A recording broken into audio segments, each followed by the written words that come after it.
Hey, a pleasant good day, everybody. Welcome back into the All Genre Music Fest. As we're already on our third installment. We talked about some of our favorite singers in the first one, some of our favorite albums, mainly rock of all time, in the second one.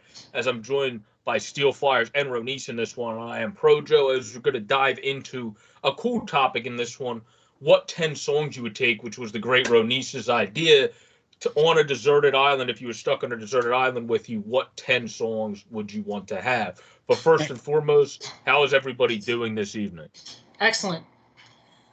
We are doing just fantabulous. Thank you very kindly. And thank you, Projo, for that great thing. How are you doing, man, on this fine May afternoon, evening? Doing well, doing well. The weather's nice. That always makes it better. There's a lot of playoff hockey on, so that's always fun. As sports and music and stuff are two of my big things, and Right on, I have the hockey on even in the background while doing this now. But I'll turn it's it funny over. that you mentioned that because I'm doing the same thing. I think you're watching different games though, so you keep each other updated. Yeah, he's actually. Are you watching the Rangers Pens? No, I actually have, because I've been watching the Florida more because of Drew. Yeah. Okay. Yeah. All right. Yeah, okay. Where those teams, I always watch the condensed games if I don't watch the complete. Yeah, I'm with you. But a lot of anyway, we'll get into the music now, as this is our so top 10 songs. Now, obviously, you're on a deserted island, and you have earphones and an unlimited supply of electricity of capability of playing music. Okay. It's just your 10 that you'd listen to over and over again if you had no choice. Right. You know what I mean? Like if you were caught somewhere, stuck somewhere, and these are the only 10-ish or so songs you can have. Yeah, you could throw it into any scenario, whether it's a deserted island or you're quarantined and you anywhere. Can't leave your house or oh wait, we already did that. Yeah, don't do that again. But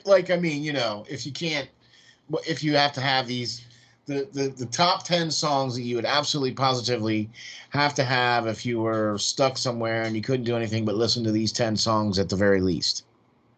Yeah, and then you're the one to get the nod first in this one, Steel. So what's the first song you want to bring into the party tonight that you would be playing over there? So I'm going to go completely off the rails. Based off of everything that we have done so far, that we've talked about in both of the episodes so far, we've talked about some of our favorite singers and some of our favorite albums. And this song, without a doubt, has to come with me. It's something that I still listen to and still get. It's still the jam. It's still the peanut butter. It's still the stacks of wax. I mean, I'm going way back here.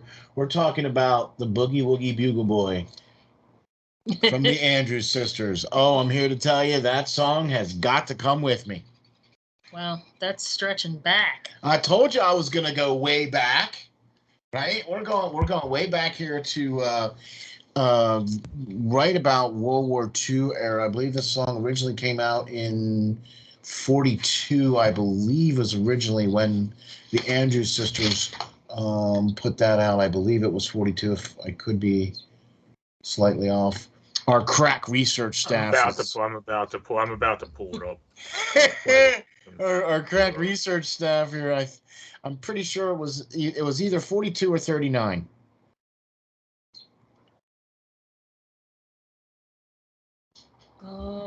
You want the Andrews version? Yeah, the Andrews Sisters. They're the original. Yeah, hold on. Original version. By the way, that's the Boogie Woogie Bugle Boy from Company B. It doesn't say. Because he gets the company jumping when he plays Reveille.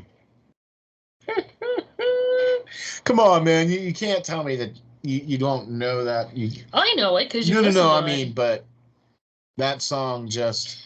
it says it hit the U.S. pop single chart in 1941. 41. There you go. Okay, all right. Yeah, so throwback. Yeah. So this song probably came out right when, right after the United States entered the war. Before. Oh, before? It was early 41. We didn't get into war until late 41. December 7th, 1941. Yeah, so early 41 is when the song came Yeah. out? All right, okay. So before, but, I mean, they knew, the storm clouds were building Right. by that point. It was just a matter of time. So, okay. So, yes, the 1941 song from the Andrews Sisters, Boogie Woogie Bugle Boy. That's song number 1 for me. All right. That's definitely a throw. That's what is going to be cool about this podcast. That's why we called it the Old Genre Music Fest, because we're going to go back. We're going to go into different genres, and that's a cool first one to start, because I'll have to check out that song because I never heard that song. I'll have to Oh, really? Oh, my gosh, dude. You probably have heard it and didn't Yeah, realize I what it guarantee you was. probably have heard it. Because it's one of those songs that, like, it's so ingrained in, like, culture, pop culture, that it kind of, it's in the background that you don't even realize you're listening to it sometimes. Yeah, like you might have heard it going into a restaurant or something, or any, whatever. Like, I wish we could play the music. There you go. Yeah, I definitely heard that. Yeah. All right. Yeah, that's the one. I could just tell from the first, like, little bit of that beginning. Yeah, I've heard that in old, like, I've actually heard that in, how in some towns they have, like, those throwback diners or, like, throwback bars, and you go down the shore. Yeah. That's played in, I know for a fact that's played in the. There you go. So now, that was my first song. So, Joe, now why don't you go with your first song that you would have to have? Yeah, this is always, these are honestly tougher for me than the albums, but one that we talked about, how for most people, Everlong from the Foo Fighters, like Pirlo said, is kind of one of their rock albums. I mean, I don't necessarily disagree with that, so to speak, but the one song that I've always really liked by the Foo Fighters too, because it's like one chord that just really hits you by the lyrics of the song, is All My Life. So that song I could jam out to for 17 hours straight. So, like, I feel like like those songs kind of fit into the category of what you would want on a deserted island, like, and the way that, like, he just makes literally one chord with the lyrics he has, like, all my life I've been searching for something, something never comes, never leads to nothing, and then all that, and then just goes into the chorus. Like, those lyrics are so cool and sentimental type lyrics that strike you, and then you have the cool, somehow this dude makes one chord sound like a great buildup. See, that's and my it's thing. Like, how did he even do that? Like, yeah. That's the thing with the Foo Fighters. I don't know if I like their music more or their lyrics more. That's why they're one of my favorite bands, because they do have some of those really cool, just, I don't know. I just really love the Foo Fighters too. So I really like that choice.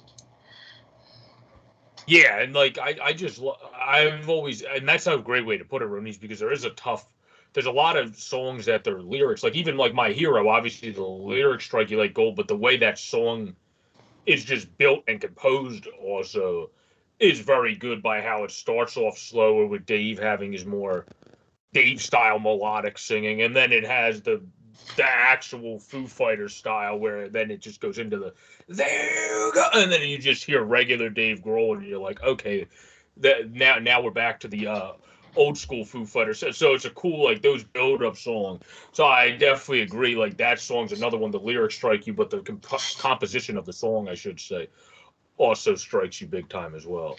But there you go. Going off of that, Ronice, you would be the next one to go. What would be your first song? Okay. I have a couple odd ones, but I think I'm going to start with this one just because it's going to be one that everybody's going to agree with. Bohemian Rhapsody by Queen, I think, is the greatest rock song of all time. And I just wouldn't be able to, if I didn't have a choice. I mean, that would be like the one, if you ask me for one song, that would be the one song. So that's one of my favorites. So that one has to come. Even if, you picture Mike Myers in your head doing the Wayne's World. What do they call that? The headbang scene. Headbang. Yeah, there you go. So that's my first one. So, wow, that whole album actually is just good. It's the Night at the Opera or A Night in the Opera. Mm-hmm. I don't know the albums, so I had to look that part up. But I do love that song. You know, I read some information about that song and Queen and how they actually did that whole song. All the producers and everybody went to them and said, you should not do a song that's more than 4 minutes long. And Queen were like, oh yeah? Well, we're making one that's 10 minutes long. And oh my gosh, I mean, that song. There you go. Resonates. Yeah, we'll talk about Build Up. That song might be one of the best songs at just having all different dimensions. And nobody can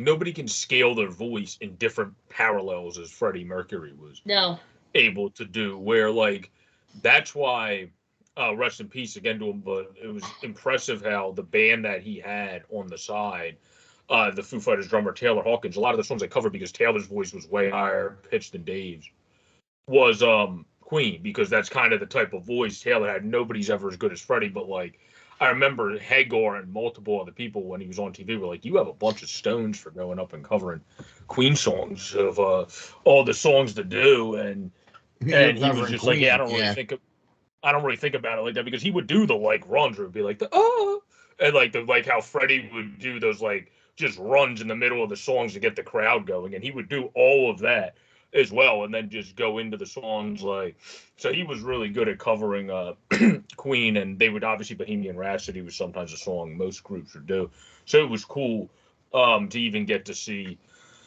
them cover that when I would watch a lot of their different shows online. And obviously I watched Queen's a band that you can see a bunch of old shows on YouTube as well through the YouTube circuit, so yeah, definitely would recommend checking them out for people that haven't.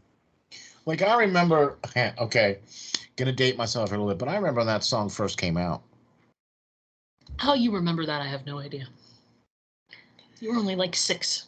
No, actually, I was more 7 or 8. Okay, still. Okay, well, it also wasn't that long after that the song "We Are the Champions." Okay. Okay, so "We Are the Champions" is that song right there is something that, I mean, as a kid, that song was something that we did when we were kids in the bus as a football team. Anyway. Since I know that song's on your list, so do you want to take the next one? Yeah, so that's why I said that, because that actually, Queen, now I had picked a different song from Queen, but "We Are the Champions" from Queen. Not just that, you need both parts. What's the other half? You know what I mean? It's the whole thing, but the song "We Are the Champions," when I was a kid and that song first came out on the radio, and we discovered that if you put a cassette tape in the boombox that you were listening to the radio on and you hit record, that you could actually record the sound coming out of the radio, and you could record the song and then ruin cassette tape after cassette tape of recording of that song, because all you did was play it over and over again for hours and hours. So "We Are the Champions" from Queen is my second song, and that's more of because that was a huge memory from when I played sports. This was a song that all the kids on the team knew all the words. You know what I mean? Especially when we win. "We Will Rock You." Yeah, okay. So, and I remember when it came out on the radio, and so listening to it on the radio. And so that one, not quite the Queen song that Ronnie's did, but "We Are the Champions" on "We Will Rock You" from Queen is my second song. Yeah, "We Are the Champions" definitely. That's still, even to this day, they play it all the time when teams win the championship, even in different lower levels of high school and everything. Mm-hmm. It's a song that obviously transcended time. my next song is from another group that transcended time, where I feel like this song is something that other people will probably agree with, but "Come Together" by the Beatles would be one. Oh, I would like to have yes, sir. as one of the 10 songs, because like similar to All My Life and how that song just gets you going in a different way, "Come Together" just makes you feel happy and positive, like everybody's coming together. Like it's a cool, so if you're like in a situation like that, you would want to have a song like that with you at all times. So that's also part of why I picked that, but also because it is just one of my favorite songs, and my mom always really has always liked the Beatles as well. So That's they're a a group great that song. It's a great song. And we have a couple albums. I think we have that album down here as well, but we there have you the go. White Album. So like I Oh. have a couple albums of this thing next to me, but there's no chance between the 7,000 in there. Yeah, Find right. it right now. That is, dude. That is a like I even like the version that Aerosmith did too. Yeah, that's not bad. I've heard that one too. That's a completely different style and tone, but I Yeah, do like that completely one. different style. And then hearing it done in Sergeant Pepper's Lonely Hearts Club Band and hearing it done in the movie. Like, so that was the first time I ever heard that song, was in the movie. Okay. You know what I mean? The Sergeant Pepper Lonely Hearts Club Band. Yeah, I got you. Yeah, that was the first time I ever heard that song. Okay. Right, you know what I mean. So, all right, that works for me. So, what a great song, though. You know what I mean. So I believe that Ronice would be next, because you gave the Boogie Woogie, what is it, Boogie Woogie Boogle Boy?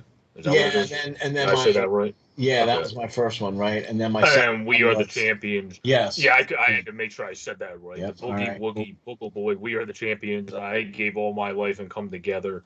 And then Ronice's first song was Bohemian Rhapsody. And then Ronice, what would be your second one? I'm picking a little more obscure one that a lot of people may not know, but it's "Fragments of Time" by Daft Punk on their last album. Oh yeah. It's such a, to me, it's a beautiful song because it talks about how he's, he takes these moments of time and he saves them because that's what he can remember. Like he can't live like almost on vacation. Like he can't have that whole vacation kind of feel or spend time with someone, but you get that fragment of time that you can hang on to remember that. So I actually love that whole album, but I really like that song from that album. That's one of my songs it's my driving song. Like, you're driving down the road and you want to listen to a good song that you can really sing along to. That's one of those. So. And that makes sense. Yeah, yeah. that makes sense to pick. Come Together is definitely one of those. Yeah, exactly. All My Life is one of those for me, but then I have no voice by the time I get to the sporting event I'm going to. So, it's just a completely different perspective. What are you trying to say? You sing along or something, Joe? What? Come Together is one of those ones that like almost everybody knows, so everybody kind of like can identify with that one. Yeah. Exactly, for sure. So that was a great song there for sure. So I guess that puts me up next again, huh? Yeah, that one I'll have to check out too, because Daft Punk in general I have liked, but that particular song, well, I also haven't kept up with Daft Punk recently. So they recently came out and announced that they were gonna retire or something like that. Or that they weren't going to put out any more music or something like that. Crazy. I was earlier this year or late 2000. Yeah, I thought I do remember that, but yeah, that's a song that I haven't checked out. So I'll but they did the soundtrack to the new Tron movie. Okay. Okay. Yeah, I never heard of that movie. Okay, so back in the 80s, there was a movie called Tron, and it was about a guy who got sucked into a computer game world. And anyway, so in like the 2000s, they did a remake where his son got to try to go back and find his dad who was trapped in the computer world. And so, I mean, I don't want to spoil it or anything, but the Daft Punk did the soundtrack for that movie. Oh, okay. And the soundtrack to that is just, I mean, Daft Punk is a bit of a different kind of sandwich, you know what I mean? But I really dig that that soundtrack. Some of their other stuff is a little tough for me to listen to, but for the most part, like even the song that Ronnie's picked, I really like the Fragments of Time, and that album is good as well too. So, but all right, my next album is, or next song. There's, gosh, I have a group of songs that I have to say, and a group of songs that could potentially be there, but the next song I have to say is The Machine from Pink Floyd. Yeah, you told me that one earlier. Yeah. And this song is the embodiment of Pink Floyd. This song is just, I mean, it's got that industrial, it's got that build up, it's got, that it's just a really good jamming tune, you know what I mean? It's one of those songs that, I'm always going to have on the on the list to check out, you know what I mean? So that would be and I think that's from the Wish You Were Here. Or no, I'm sorry, not Wish You Were Here. Yeah, Wish You Were Here. I think that's off of that Wish You Were Here album. Is The Machine. I could be wrong on that one. I'm pretty sure I am. It might even be on The Wall. I don't think so. I don't think it's on The Wall. Nope, it's not on The Wall. Our crack research staff once again. Well, why don't we let Joe do his next one? So, Joe, why don't you tell us what your third song is that you would have to have?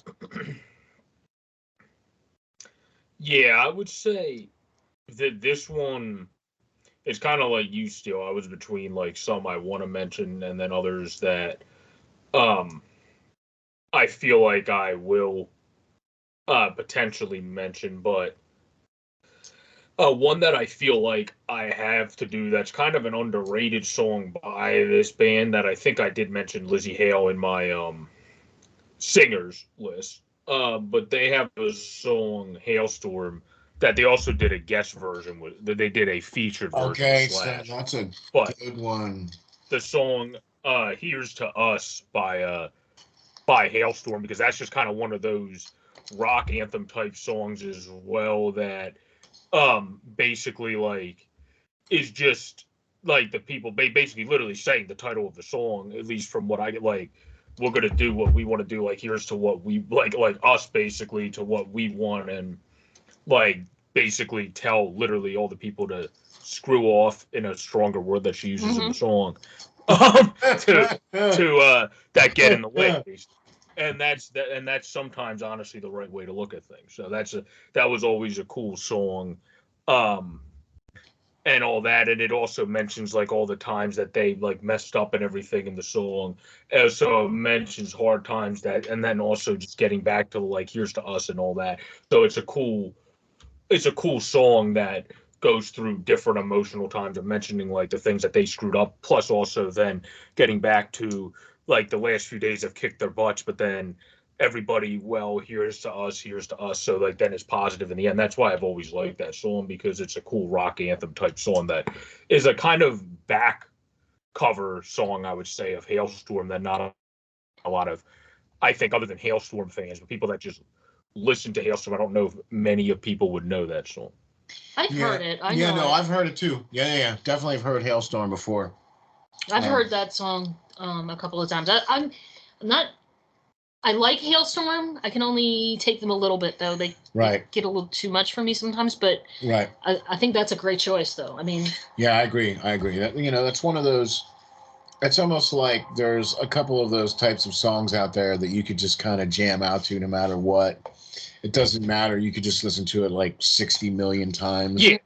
You know what I mean? One of the lyrics of that song is, "Here's to us, here's to love all the times that we mess up, here's to you, fill the glass," and then it goes into the last few nights that have kicked my ass again, and then goes into the "Here's to us" lyric. So, like, it's a cool mixed bag song that just is a cool rock anthem. So I've always... For sure on that one, man. That's a great song, too, man. That's a pretty great song. So that puts... Ronice up. Puts Miss Ronice now for her third song now. Oh, this is hard because there's too many songs to pick from. Yeah, I have to tell you. Yeah, like of the 6 billion songs out there, pick 10. Okay, I picked between two songs. It was really, really hard to pick this one because I really like two different. I actually like a lot of songs, but "Last Train to Clarksville" by the Monkees, and I know that. Just say that one. Okay, my other choice was "Daydream Believer," but I have another song from Shrek, so I don't want to do the whole Shrek soundtrack. But "Last Train to Clarksville" from the Monkees was a song I grew up with because I watched the Monkees on TV, and so that was it's one of those nostalgic kind of songs. Okay. There you go. Joe, do you have any idea who the Monkees are? The group, yeah, I've heard about them. Okay. I was kind of worried. They're actually... I've also listened to a couple of their things because of stuff that have been on my TVs and stuff. So, okay. I wasn't sure if they still played them somewhere. Or... Well, they're actually... Isn't Nesmith from... I think he's from the area. I'm not sure. Yeah, down around Philly. His mom invented Whiteout. Yeah, but one of the members is from, like... I have no idea. West Philly or Westchester. I don't think it was Mike Nesmith. I thought he was from California. I don't think it was Nesmith. Maybe it was Peter. Peter, that's who it was. Was he from Philly? Somewhere like Westchester. No, Peter, he's the closest. He was from D.C., so he was from down the highway. Okay, D.C. I thought it was somebody from around the area. That's what I meant. East Coast. Yeah, East Coast, right? Yeah, all right, whatever. Close enough, man. Same general geographical. You get the picture idea, right? I'm within 6,000 miles. I'm just kidding. 2-hour drive. Yes, I'm within 2 hours. All right, we're all good. Okay, so that leaves me with my number 4 song. Mm-hmm. And since we're going with songs that we kind of grew up with and songs that were, maybe not, just kind of songs that I grew up with that was part of my youth and was one that I took a lot of pride in actually performing this song, doing this cover of this song, is My Darkest Hour from Megadeth. Okay. And this is off of the So Far So Good, So What album. By the way, I was correct on the Machine from Pink Floyd is off of the Wish You Were Here album. My Darkest Hour from Megadeth off of the So Far So Good, So What album. And I can tell you which number track it is.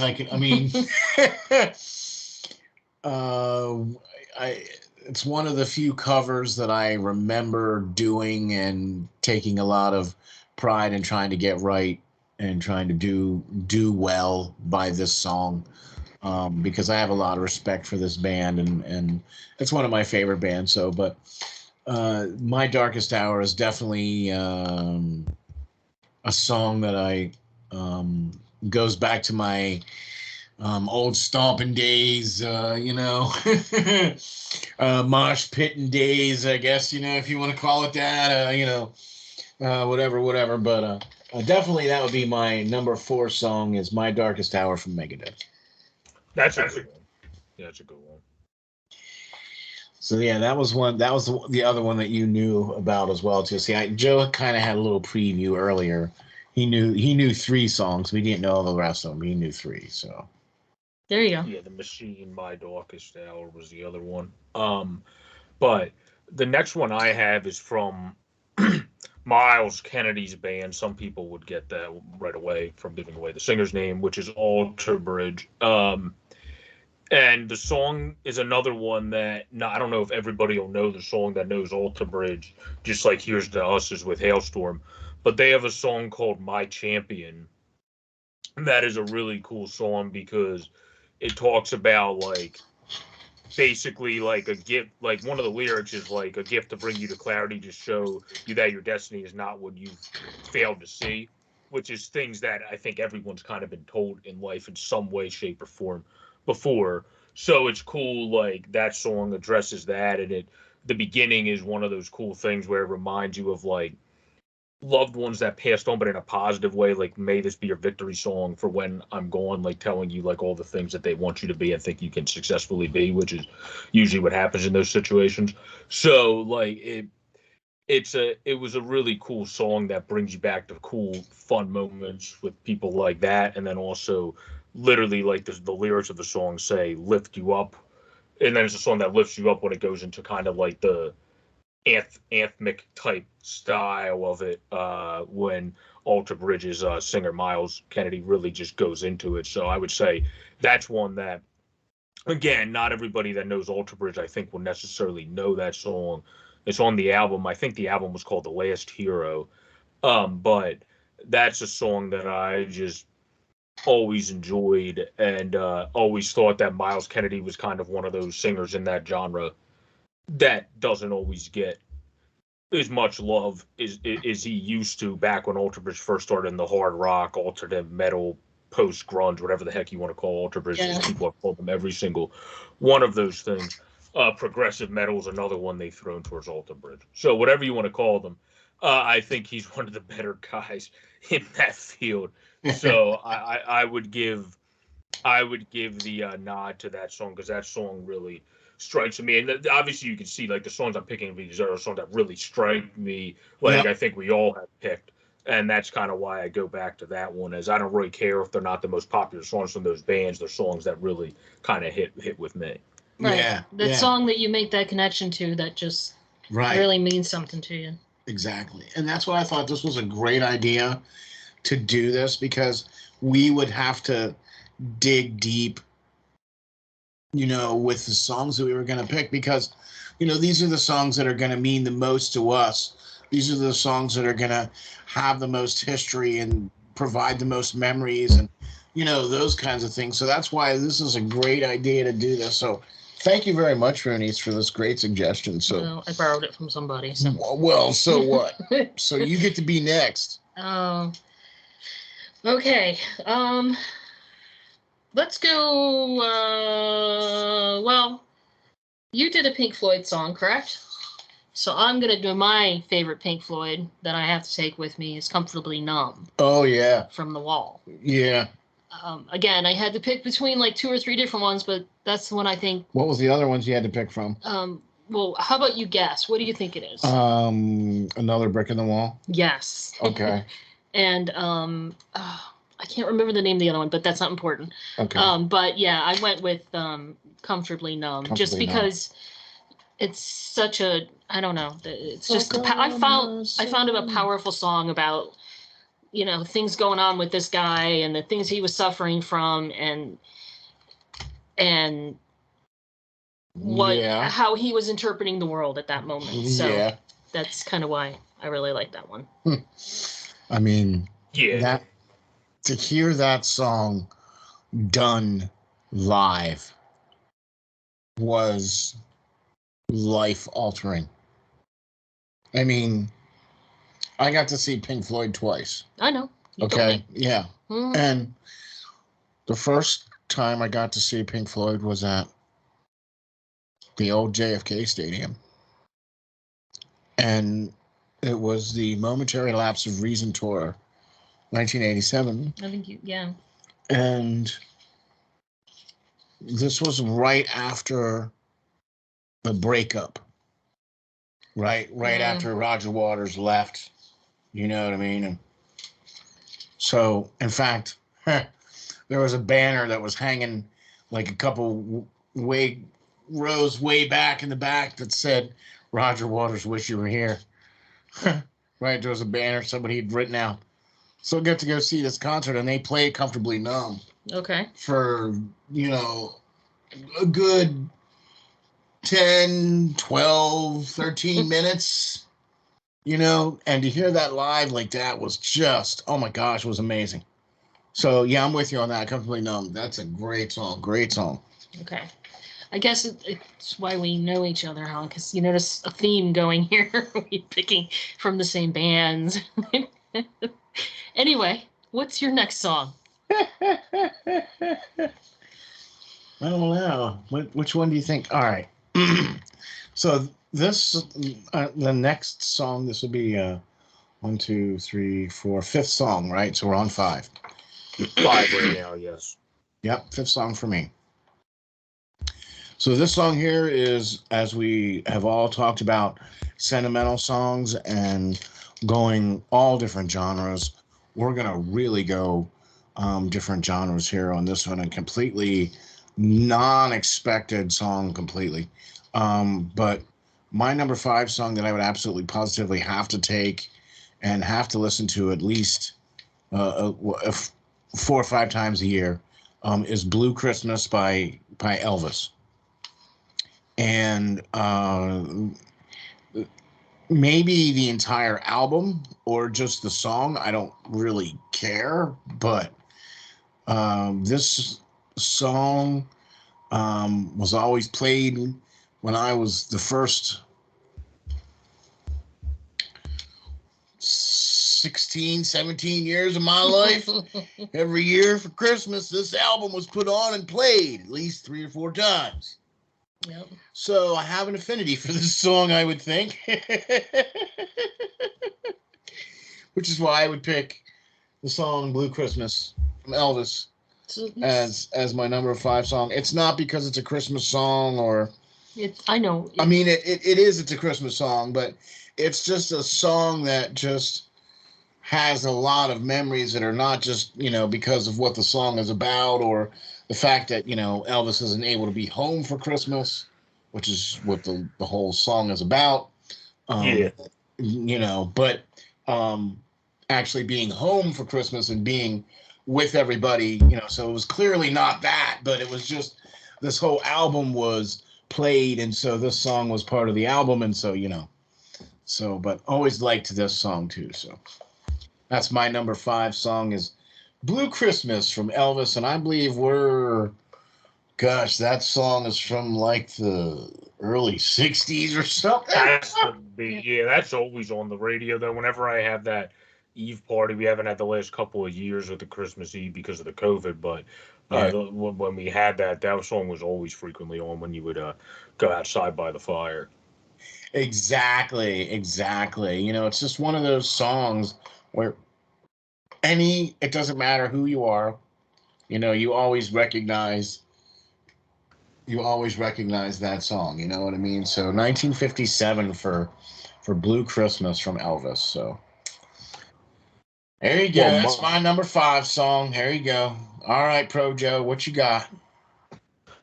My number 5 is going to combine some of the people we did for our singers and also in our albums, as I'm going to take the supergroup Temple of the Dog song Hunger Strike, which was comprised of Chris Cornell, Eddie Vedder, Matt Cameron, Jeff Ament, I think Mike McCready was the other guy's name, and then there was one other guy that I'm blanking on his name right now, so I have to pull up the group thing. But they were a great supergroup where Hunger Strike is one of those really good songs because the way that everybody that contributes in the vocals of that song plus the instruments of that song, like Cameron, Ament, and McCready, it really just meshes so well. That is a great song. I mean, I'm not usually a fan of of all that genre type of music. You know what I mean? Some of it I can listen to, and some of it I like. You know what I mean? But that song, you know, it's cool because I think all the songs that we're picking are songs that cross genders, cross generations, cross, genres of music. Do you know what I mean? Like, we're picking songs that are not just near and dear to us, but are, you know, pretty well. I mean, some of the songs are pretty well known. You know what I mean? Yeah. Yeah. Some of them we picked, and then other ones we've picked. A few of the B sides you would probably say, which are cool as well. That's a good way to put it. Yeah. B sides. Like which is why this podcast is so cool, because that's how I hope, like, we all check out each other's songs that were recommended. Oh my gosh, that's what other people do as well, and then it kind of spreads the music around, the different stuff, and people get to enjoy all different kinds of stuff. So that's why it's always cool. But now the next one would be, for the fifth song, it would be On to Ronice. Yep. Well, since you brought up Hunger Strike, which was one of my possibles, but I didn't go with that one. But that is an amazing song. When you have two of the best voices, I mean, you can't go wrong. I picked Black from Pearl Jam from 10. The ultimate, like, breakup song.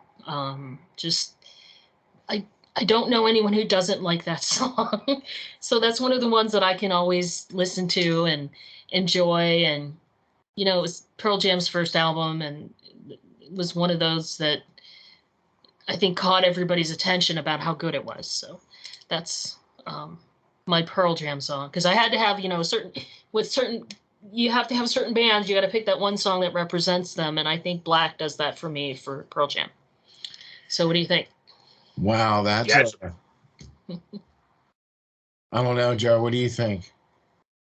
Well, we talked about that album, I think. Yeah. When it came Yeah. to our albums as well. So, I mean, yeah, obviously, picking one of the best bands of all time. They have, just like Temple of the Dog, because they have the Hall of Fame level performance there. You can't go wrong with picking most of their music. Where that's a great song to pick for sure. I like that song. That's a good pick. I wasn't expecting that one, I have to tell you. I know. But, that's a good one. All right, so I have a selection of 3 that I absolutely must say.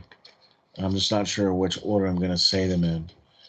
So I'm going to say that the next song that I absolutely positively have to have with me on my Deserted Island playlist, whatever you want to call it. That's a good one. Is Ordinary Moment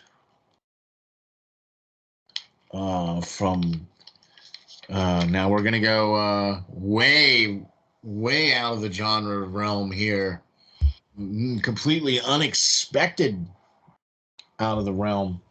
Ordinary Moment from Philo and Pearl featuring Kathleen Fisher. This is a electronic vocal trance type of song. House music kind of. House kind of. Well, no, I would say it's more vocal trance. Okay. Yeah, I would say more vocal it's trance. EDM.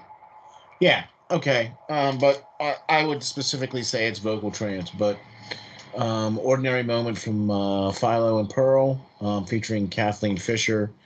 The voice, the music, the lyrics. This is, I'm not usually a big lyrics person, because we talked about this the last time with Run to You from Bryan Adams. From Bryan Adams, not paying attention to the lyrics, not realizing that, oh, that's what that really song is about. But then there's other songs where you definitely pay attention to the lyrics, like The Wreck of the Edmund Fitzgerald. I mean, that song, you definitely are paying attention to the lyrics of that song. Right. You know what I Or mean? pretty much anything from certain bands like Rage Against the Machine. Like they're not going to give you a choice but to pay attention to the Right, lyrics exactly. from how the music is. So yeah, Exactly. Or anything from Tool. Like you actually have to listen to the yeah. lyrics of Tool or anything that Maynard does because he's such a lyricist, you know. And I can't believe I didn't pick anything from these guys. You didn't pick anybody from Tool? No, I did not pick anything from Tool. I know it's I like I said, I picked Ordinary Moment from Philo and Pro as my number 6 song. Okay. And of all the songs that you see on the list that I have here, none of them are from that band at all. I'm shocked, actually. Yeah, and it is one of my favorite bands, I have to say, but there's too many other songs. Yeah. Like if we talk about list of top 10 albums that you'd have to have, like, yeah, there's definitely going to be 2 Tool albums coming with me. Right. The whole album. Right. You know, not just one song. You need the whole I need the whole album, not just one song. Right. Yeah. I know this song, and I understand why you like it so much. It's a really cool song. It is. And I hope that you guys check it out. It's called Ordinary Moment. I believe it's from the early to mid 2000s is when the original version came out and or whatever. And it's just a really cool song, and it's one where you have to pay attention to the lyrics of the song because the lyrics of the song speak of exactly that, an ordinary moment. Not taking notes for granted and appreciating what you have right now. So it's one of those songs where, you know, you just connect with it emotionally. So what's your next one, Joe? We're ready. Let's hear it. My next one is going to be a complete steal through off the genre board here. I'm going to continue to throw off the genre board here and go with someone that I think is one of the best singers in the country genre, which is a song by Carrie Underwood that is actually one of her new songs, which is Ghost Story by Carrie Underwood that just recently came out. Because the fact that she wrote a song about how a breakup she will become their ghost story is just one of the more badass things I've ever heard. Like the fact that you're basically saying, "Oh, you made a mistake, but you didn't just make a mistake. I'm going to become the ghost of you, basically." Right. Like I'm going to haunt you, basically, in song. Like that's just like a killer thing to do. Like you're going to see a shadow midnight playing tricks with your head. Like that's the beginning lyrics. Like that's a crazy like the fact that like and that's what it's not like that's the first song that she's wrote with that type of coolness towards somebody that's pissed her off in past life, it seems. But that's what's kind of a cool thing about Carrie Underwood, that she just goes for that type of stuff with the country genre. And with that song, it definitely gives off those cool vibes. Like, yeah, that like this is a song that like if you are like Denise mentioned breakup songs, like if you're breaking up something, this is a song that if you listen to, you're gonna be like, oh yeah, I can move on. Like this person's gonna regret breaking up with me, like, and then just not care and just move on and go out that night probably. Like that's that or like Going Out Like That by Reba McEntire is another one that's like a breakup song because that's about like you ain't going out like that. With like that being your closeout. If somebody either breaks up or passes in your family, it's like, well, I'm not going out like this. I'm not letting this define me. So, and then you just end up going out that night and you're the life of the party. So I would say like Ghost Stories in a different way, but that song, that was the other one that was close right on there. And I was between mentioning those two. The Reba one's, of course, older, where the Ghost Story one by Carrie Underwood just recently came out, actually, this year. Yeah, Carrie Underwood, I remember her being on American Idol, honestly, because I watched it a lot when it first came out, and she was for like maybe the 6th or 7th season, I remember. But I specifically remember Simon Cowell, of all people, telling her she will be the biggest name in country music ever, which, you know, okay, but he was highly impressed by her, which, you know. But it's, I just love her. She just says what she wants, and she pretty much has all of the, what's the word I'm looking for? She's just really good. I can't think of the word. Of all the people that got it from American Idol, right? Because look, well, also that one song like about. Also, another song from her, Jesus Take the Wheel, of course, that's a cool one because it talks about like your day, you're tiring in your day, you're like working hard, you're still driving, and you're like basically dozing off. So it's like, Jesus, take the wheels, say, like, take my hand to guide me to where I need to go. Like, that's a cool one, too, because everyone has been in that situation, most likely, where, like, you're at the end of a long day, or you just don't feel good on that day, and you're driving, you're like, oh my God, please just let me get home. Like, so, like, that, like, those songs kind of can't tell you how many. Go ahead, I'm sorry. I was just going to say, I can't tell you how many times the car has willed. I mean, like, all right. I don't know how I got home, but the car made it home. All right. Jesus took the wheel. Jesus took the wheel. Yeah, buddy. My favorite Carrie Underwood song is Before He Cheats, though. That song just, I don't know. I think it's funny. I guess I shouldn't think it's funny, but I find it hysterical. So anyway. Okay. No, it's kind of, I get that because that's similar with Ghost Story. Like, when you read those lyrics, you shouldn't think it's funny, but it's hilarious how she's basically telling someone you're going to become like I'm going to be a ghost in your head because you broke up with me. Yeah, Where Before He Cheats is basically like she's telling the other person like, oh, I hope basically that person cheats on you also. And it's like, oh, okay. Like, so like that's right. Tell us how you really feel. That's definitely like going right for it. So I do appreciate that type of music as well because you don't see now. You do more nowadays when you saw with some of the old school country people, but then there was a period you didn't see that touch really in country for a while. And Carrie kind of brought back the more hard ass side of country, which is kind of cool because now you're seeing people do that more, like the old school people we mentioned in the second episode and the first episode a little bit. Right. More the first episode with the singers, when we mentioned some of those people. That's kind of like the era that went more hard into that type of stuff. Then there was a reprieve period where it was more of the cool sounds of country music, but not as much going in. And it was more singing about like beer and booze and pot and whiskey. Yeah, your truck and Carrie Underwood went back into like this realm, and that was kind of also why I always have to give her credit in general. Hey, do you know what happens when you play a country song backwards? You get your truck back, you get your wife back, you get your dog back. The dog comes back. Yeah, all right. It's an old joke, sorry. Okay. And then, Renice, you would be right now, because you're the one that hasn't revealed your sixth song yet. You would be the one to go for now.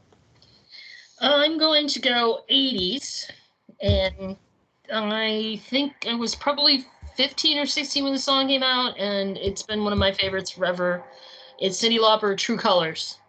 That's a great one. Not just song, I just hear it, you just start weeping, because it just, I don't know. It's just such a beautiful song to me, so, that's been with me for a long time, and it will go with me wherever I go, so. And I believe that song's been covered, too. Really? If I'm not mistaken. I'm pretty sure it has. I believe it has. I think it was even covered in, if I remember correctly, one of those, because I didn't see the movie, but. Which one? One of those animation movies. It's very possible. He said one of the animation movies, like one of the Disney, like one that's recently come out? Not. I don't think it was the most. It might have been Trolls that it was in, but it was. I thought somebody covered it for a movie. Okay, because Trolls is not Disney. Is it Pixar though? No. It's DreamWorks. It's the people that did Shrek. Okay, gotcha. But yeah, I don't really pay attention to movies. I just remember when I saw it on Spotify, there was a cover of True Colors on a soundtrack. I just can't remember who covered it. Okay. Yeah, I mean that's all it was. Yeah, I can't remember. Gotcha. So yeah, that's a good song. I mean, I think it was Anna Kendrick. Now that I think about it. You were right, Joe. It was Trolls. Was it Anna Kendrick too? I think so. It doesn't. I have to look further. Who did the cover of it? Probably. Yeah, I think now that I think about it, I think it was Anna Kendrick. It is. It is Anna Kendrick, which is awesome. I've I've never heard. I'll have to listen to that one because I didn't realize that I didn't watch Trolls. So, I only heard that because I heard it and I'm like, wait a minute, this isn't the original song. Yeah, Because right. I when it came on like a soundtrack, and then I looked at it, and it was Anna Kendrick, and I'm like, oh, that's pretty good because Anna Kendrick was in oh, what's the name of that? oh, I know movie, exactly what you're talking about. the Now it's gonna bug me. Uh-oh, our crack research staff is scrolling along. Anyway, It's the Because the first one I ended up seeing because we went to see other movies, and then all of the girls were with us from our group in high school, and they're like, let's just see. It was Pitch Perfect. That's what it was. there you go. Pitch Absolutely. Perfect. Yes. It's a and good then- movie, by the way.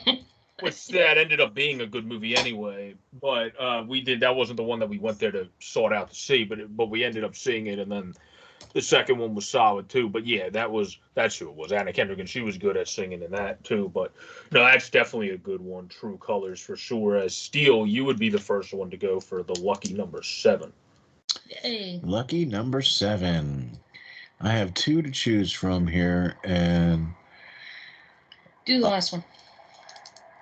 okay, I'm gonna do the last one as a number 7 one here, and this one is this is a very special genre. This is a genre that we haven't even talked about. This is a genre that we haven't even discussed. Or Mentioned it last week. we did mention it last week, but I can't even begin to tell you how attached I am to this song, how emotionally, how deep it goes.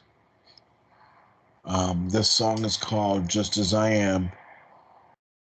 And it was originally written as a hymn by Charlotte Elliott in 1835. Okay. And they produced a modern version of it, and Colette, I believe, or something is the guy's name, or that redid the modern version and added some lyrics and changed some things around. But it's kind of the take on the original version, which is Just As I Am, and then the new version, the newer modern version, which is past 1835. So anything past 1835 is the newer modern version, which I believe was done in the 90s, I believe. It's called Just As I Am, I Come. And it is a hymn, but Charlotte Elliott originally wrote this back in 1835 as a hymn. And then there's now a new modern version of this song with some of the song Just As I Am without one plea. Is that the final part of it, or is it called literally Just As I Am? Because I'm just a curiosity question, because when I looked it up, 2 different things came up. One was Just As I Am, but then it says the second part of the song will be Just As I Am without one plea, because isn't that the first lyric line? Yes. Yes. Okay, so apparently some sites have that as the title of the song, and then others just have it as Just As I Am. Apparently, Carrie Underwood, speaking of formerly mentioned, she covered that song as well. Because I just looked it up, and she also covered it in 2021. Oh, I didn't know she did a cover of that. We'll have to see. Now we get another one to listen to. We've got to look that one up now, too. Well, no, when I was doing the research for this song, right, to find out, like, where it originally came from, because it's very difficult sometimes to try to find out where hymns came from. Right. Do you know what I mean? And as this one, as we've seen, this one was written originally in 1835. So that's quite a while ago. Know what I mean? So all right, but that's my number 7 song. It's a hymn. It was obviously done.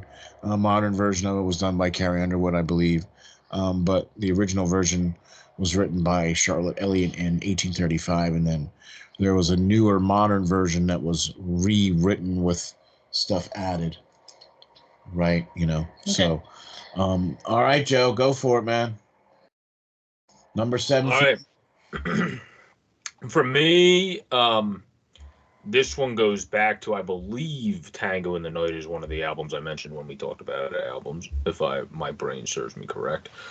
So I'll pull one of the songs from one of the albums I at least mentioned as an honorary mention, if I didn't mention as one of the direct ones, which is Everywhere by Fleetwood Mac, because of that's one of those songs I really do like the lyrics as well, but that one also is just the sounds that surround that song are the coolest part about it, and then the lyrics are also very good. Like, it's like where most songs I'm kind of the like, I love listening to songs for sound, but sometimes I do listen to songs a little bit more than you do still for lyrics as well, where that song, the beginning sounds just sound so cool, and then the lyrics also just complement it so well. But like, I remember when I first heard that song, I loved it because of the sounds of the song, and then later on I started really paying attention to the lyrics and loved it for both reasons. Right. So I would have to go with that one. Okay, there you go. So that brings Roni's with her number 7 song. Okay. I'm gonna this is a little bit of an odd situation. I love this song Hallelujah that was written by Leonard Cohen. However, I don't like the Leonard Cohen version. I like the version that was in Shrek by John Cale. However, when they released the soundtrack for Shrek, they had someone else do that song because John Cale at that time was not available to do the song. So the only way you can really hear it is by watching the YouTube video or something like that. But so you have to listen to his specific version. That I don't know why it's his version that I love the most of that song, but it is. It's the voice. It's also, I think, I know this is weird, but in the movie it's played over a montage of Shrek's, off by himself, and Fiona's off by herself, and everybody's really sad, and it just really, really fit that moment in the movie so well that that's what I associate it with. So we could probably spend 2 days talking about Shrek. I'm sorry, but that's for me. I would have to have that just because I would be very sad if I couldn't remember. I need to hear it to remember it. So okay, that's one of my favorites. Okay. Wow, there you go. So that was your number 7 song, right? Yes. Okay. Very specific. Very specific. This will be your 8 song as you be the next person up, Steel. Yep. Okay. So number 8 for me is we're going to come back into a little bit of line here for me. And that's going to be a song from the Hollies. This was a kind of a one-hit wonder song. It was in a couple other movies too. Long, cool woman in a black dress from the Hollies. And when I was a teenager and I first heard this song on the radio, and it was like, oh my gosh, I had to turn this up because I couldn't get enough of it, and the sound of it, and and the rhythm and the jam and it had everything that I needed to enjoy a great song. And I'm gonna be with you on this one here, man, all day long. Long, cool woman in a black dress from the Hollies. That's my number 8 song, and that's a bit of a take you back, and it's got some memories, but it's just a great song that I'll always cherish and have great fond memories of just hearing a great tune. And it's kind of like one of those driving songs, I guess, for me. Yeah. You know what I mean? Like, I could definitely cruise nicely, car dancing. No car dancing. No car dancing. Yeah, that's my number 8 song. So there you go, Joe. Okay. My number 8 is the a band that I know, I think just covered and changed it up a little bit, but did their own Higher Ground song. But mine is the original, the Stevie Wonder Higher Ground is a cool, really cool sounding song. So we both went old school here for our last 2. But I would say Higher Ground by Stevie Wonder by the way that he just is able to make that song sound really quicker, but also still the cool, mellow speed and tone of Stevie Wonder somehow at the same time, which doesn't really make much sense to say out loud, but when you hear the song, like you know exactly what I'm saying. So like That's it's a like good one of those tune. things that like he just really knows how to put that together perfectly. Yeah, that's a good choice. I like that. That is a good I choice, haven't heard man. that one in a I while. know. I haven't heard that in a long I'll time have to go either. look That's that a one up. really good one too. Yeah. But no, that's definitely a good song, man, for sure, for sure. All right. So, Ronies, you have your number 8 song. Number 8, "Sound of Silence" by Simon and Garfunkel. Oh, man. I know somebody just did a cover. I'm blanking on who did it, but I like the original. Again, Oh, was it Disturbed? it might be Disturbed. I think you're What right. was the what was the song you Sound said? of Sound of Silence. Silence. The Sound of Yes, that was Silence. Disturbed. That was Yeah. Disturbed that covered it. Yes. Yeah. I like the original. I grew up on Simon and Garfunkel. They played it every day in my house, and that song just, I think, is a beautiful song. I think it's still appropriate for the world we live in. You know, it Yeah. still has a message that it can give you. Yeah. So, you know, that's one of those. It's one of those I really don't need to bring with me. I can actually just hear it in my head, but I had to. You see, there's a couple of those that I don't necessarily need to bring with me. You know, I could just play them in my head. I don't need to bring them with me. They're already there. They're grained in. You know what I mean? So. But yeah. So your turn, Steele. So this is number 9 for me, right? Yeah. Okay. Yes. Yep. Number 9. Huh. So this song is called "Freedom Overspill" from Steve Winwood. And this was one of the songs that got him recognized, I guess. It was a song that was one of the main. He had a couple hits that came out, but this is one of the first ones or one of the main ones that he had. It has a lot of personal meaning. It has a lot of emotional connection. So yeah, I can understand why that would be coming with you. Absolutely. No doubt. Which one did you say to? Because your mic, it was probably my mic, but it broke Yeah. up on my end when you were Freedom in the middle of saying. Overspill. It's Okay, called. okay. Yeah. Freedom Overspill from Steve Winwood. No. Okay, Yeah. And it's I off of actually, that album. I believe the album is called Freedom Overspill. I can't remember what the album's called, but that's just the name of the song. There's actually. he's somebody. He's somebody. I didn't mean to cut you off. I was gonna say Yeah, he's go ahead. somebody I actually ended up seeing with my dad because he invited me. I have an extra ticket to this concert. I was like, yeah, sure. Uh, and I think it was at BB&T, whatever the heck that place in Camden is called now. But it was at that place that changed its name about every 4th year. Yeah, right. So Okay. it was there, and he was really cool live. It was Oh, a cool wow. So you concert. got to see Even him live. Yeah, I bet that would be. even in even in older, well, I guess it would have been like late 60s, 70 at that time. So like even like not as a spring chicken, it was still cool. Yeah, no, yeah. No, I'm with you on that because this probably wouldn't have been that long ago. And this was the last song that I got to play for my mom before she passed away. Okay, that's so obviously that's gonna be one you definitely want to have with you. Yep.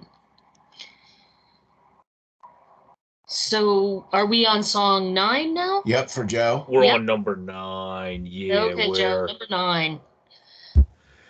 What's your number 9? yeah. Um, this one was definitely tough for me to pick which one to do for number 9, but I ended up going with another one that was on one of my albums that I picked for the favorite albums, where it was, and I was between two songs from this particular album. But instead of going with the one that every single individual would go to, which is Black Hole Sun, I'll go with Let Me Drown, because I think when it comes to an opening album song, to start off with a song like that was one just ballsy to begin with, which is kind of Chris Cornell to a T. But like, Yeah. and like that, like the way that you started out with a song like that, and then it goes into My Wave and Fell on Black Days and yada yada yada yonder. For the rest of the album that we talked about last week, that's amazing. I would have to say that one because that's one of the best opening album songs, I think, and it's also one of those songs that like resonates with you because there's always times I think in people's lives they like you're saying just let me be me, let me like, and then where like that song like let me drown, it's like basically let me fall and then build myself back up, and everyone I feel like has had some moment of that at some point, so that song definitely hits. Oh yeah. Yeah, man, for sure. It's a great song. I'm gonna have to trust you on that one because I probably haven't heard that. Yeah, sorry, but it's a great song. I'll That whole trust you. album, I understand why you had a hard time picking songs on that album. So. But yeah. All right, so that puts Ronice at number 9. Yeah, I'm just debating. I have 12 songs. I'm trying to figure out which one I want to do. Oh, I'm glad I'm not the only one then. I think I'm going to go with Immigrant Song for Led Zeppelin. Ooh. I didn't want to go with the most obvious, which was Stairway to Heaven. Really? I thought you would have gone at least with Kashmir.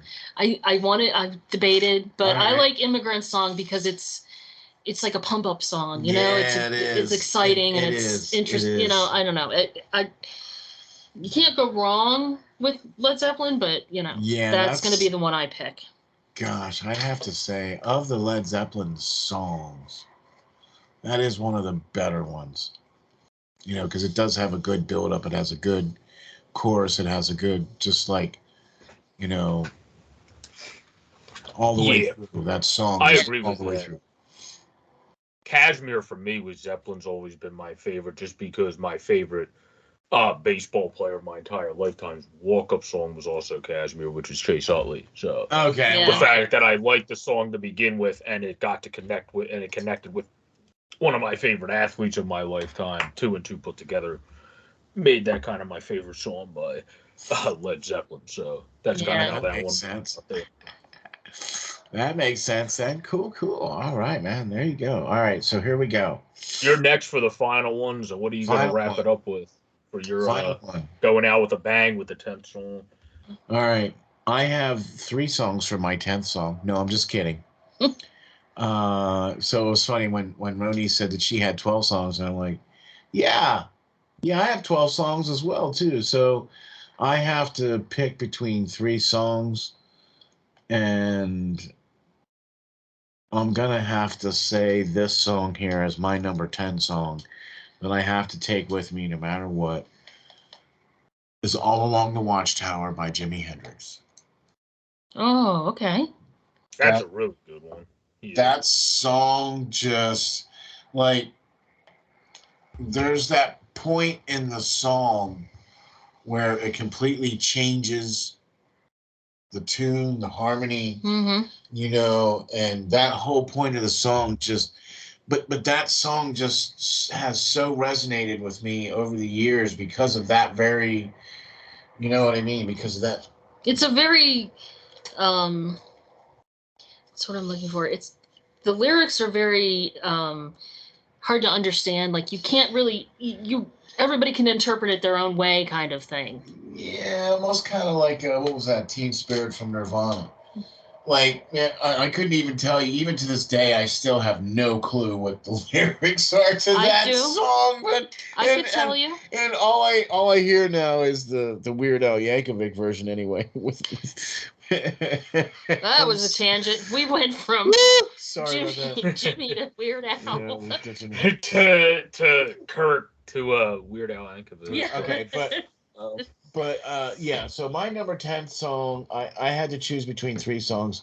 The 3 songs that I was choosing between were All Along the Watchtower from Jimi Hendrix, Pride and Joy from Stevie Ray Vaughan, and LaGrange from ZZ Top.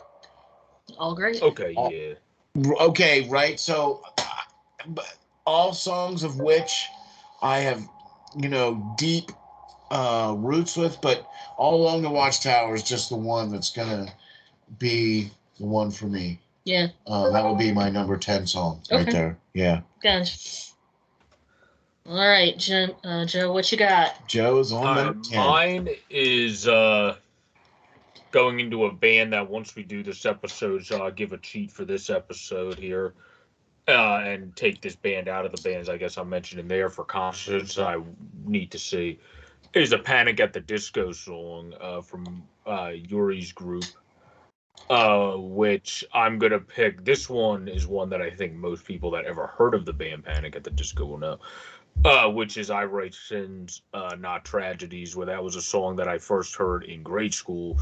And I remember that was similar to, I forget what song Steele said when he first heard it, you just turned it up, because that song came out in '05. So that was when I was like, you would hear that at like school dances, the clean version then. But, I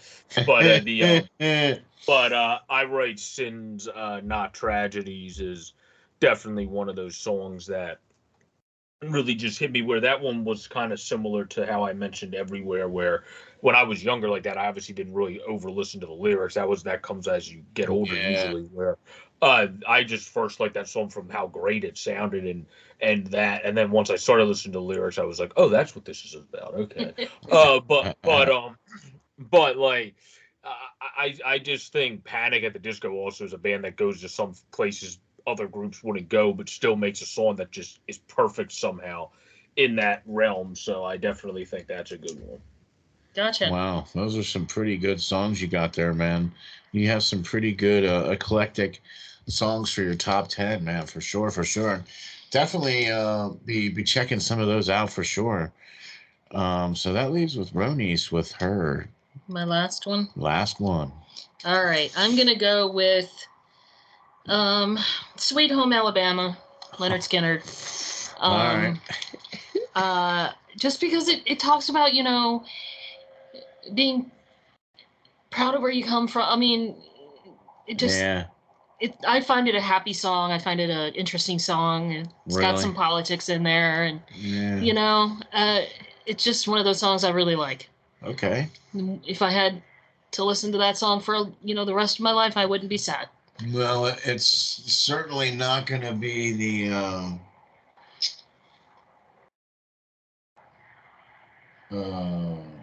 Freebird.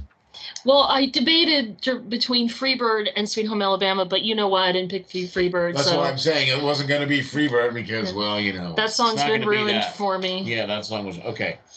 So for those of you who haven't seen the movie, is it The Kingsman? Mm-hmm. The first one. The first Kingsman movie, right? That had Colin Firth and Samuel L. Jackson and Egerton. Yeah, I can't remember his name, and I know it. I just can't. Terrence Egerton. Yes. Right. Okay. He played Elton John. He played Elton John, but he also played the guy in this one too. And what's this guy? Scott Long or whatever was in too. The guy who played Merlin. Okay. Yeah. So, but it was that song, Freebird, was in that movie, and there was a lot of violence associated with that song, that movie, and so that's probably why Ronice did not select Freebird as her. I mean, not that it's not a great song, I just can't hear it without seeing that scene, and it's a little too much for me, so. Yeah. So I'm with you. But, I mean, that whole movie is... Anyway. Right. Yeah. So there you go. So there's our top 10 songs. I'm surprised that one song I didn't mention is Country Roads, because that's a song when I was in Alabama, when I was in, now I have Alabama on my mind from Ronice's song when I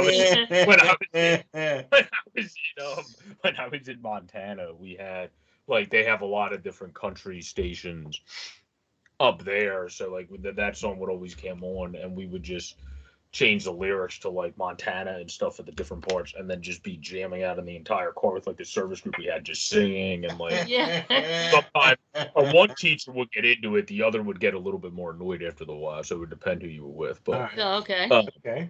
Yeah, but it was a cool.